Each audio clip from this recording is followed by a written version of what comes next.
আচ্ছা, মা কালীর অঙ্গের বর্ণ কৃষ্ণ বর্ণ কেন? মা কালী কালো দেখতে কেন?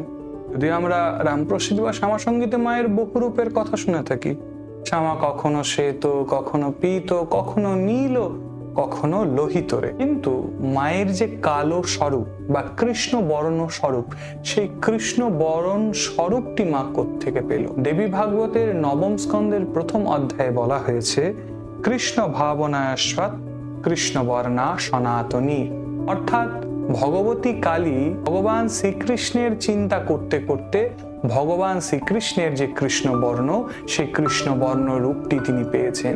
এবং এই শ্লোকের প্রথমেই ভগবতী কালীকে কৃষ্ণ ভগিনী অর্থাৎ কৃষ্ণের বোন সম্বোধন করা হয়েছে। যেমন বোন তার ভাইয়ের চিন্তা করে, এমন ভগিনী কালী তার ভ্রাতা কৃষ্ণের চিন্তা করে, এবং এই চিন্তার কারণেই ভগিনী কালী ভ্রাতা কৃষ্ণের কৃষ্ণ বর্ণ কালো স্বরূপটি প্রাপ্তি করেছে।